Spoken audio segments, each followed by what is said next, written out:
There's a doctor in Chicago earning $380,000 a year. She drives a leased BMW. Her kids go to private school. Most nights, dinner comes from a restaurant, not her kitchen. Her mortgage payment? $4,200 every single month. On paper, she looks wealthy. In reality, she can't come up with $5,000 without selling something or taking on debt. This isn't a rare case. A 2025 report shows 41% of people earning between $300,000 and $500,000 are living paycheck to paycheck. Even more surprising? 40% of those making over $500,000 say the exact same thing. Read that again. 4 out of 10 people earning $500,000 a year still feel financially fragile. They make more in 1 month than many make in an entire year. Yet the stress feels the same. Most people believe income is the solution. Make $100,000 and things get easier. Reach $200,000 and you're comfortable. Cross $500,000 and money stops being a concern. But the data tells a different story. Income doesn't remove pressure. It just upgrades it. What you're looking at is something most people never notice. The high-income poverty trap. You earn more. You spend more. You save almost nothing. And one day, years later, you look around and wonder, where did it all go? Here's where it gets counterintuitive. People earning $100,000 are more likely to feel paycheck to paycheck than people earning $50,000. About 48% of six-figure earners say they're financially stretched. Even at $200,000 plus, around 36% report the same thing. Households earning over $150,000? Nearly 20% are spending more than 95% of their income. These aren't people who don't understand money. They're educated. They know how investing works. They know they should be saving. But this isn't about math. It's about behavior. The trap builds slowly.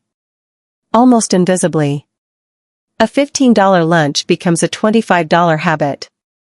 A practical car becomes a BMW. An average home becomes a larger one with rooms no one uses. Each upgrade feels reasonable. You earned it. You can afford it. And technically, that's true. But while spending scales up, savings stay flat. And once something becomes your normal, going backwards doesn't feel neutral. It feels like loss. Now compare that to how real wealth is built. Most millionaires don't look rich. They live in average neighborhoods. They drive older cars. They don't advertise their wealth. Research shows 94% live in middle-class areas. Over 62% still follow a budget. Many have never spent more than $399 on clothing. Around 60% live in homes worth under $500,000. Even Warren Buffett still lives in a house he bought for $31,500. Here's the paradox: the people who appear wealthy often have less wealth than the people who appear average. Income doesn't determine wealth. Behavior does. A person earning $50,000 can end up richer than someone earning $700,000. Because wealth isn't about what you make.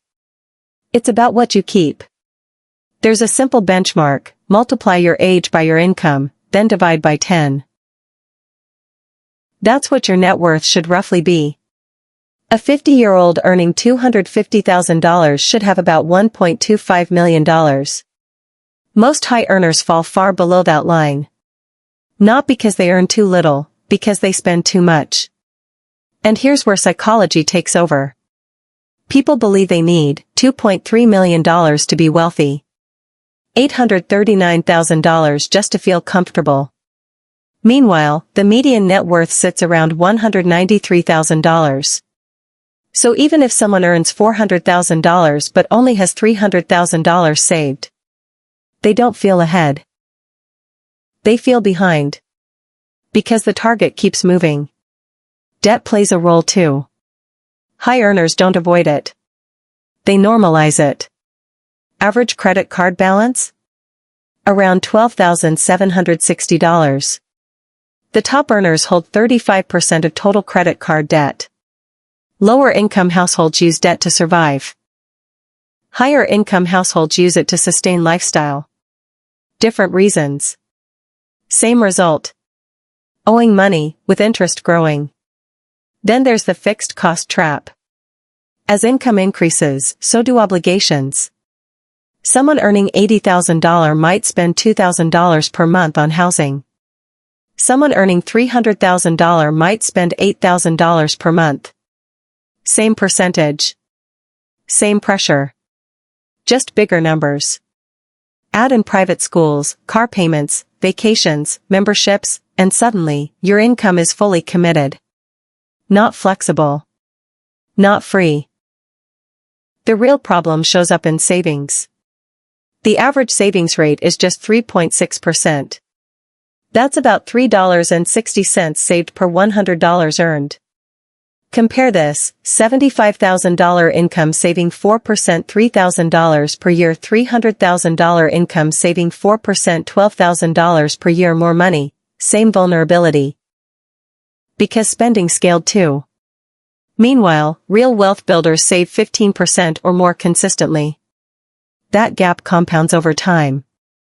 Massively. Let's put numbers on it.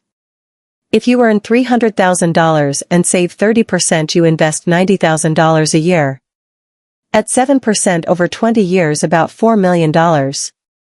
Now compare that to saving 5%, that's $15,000 a year, about $650,000. The difference? $3.35 million. That's the cost of the trap.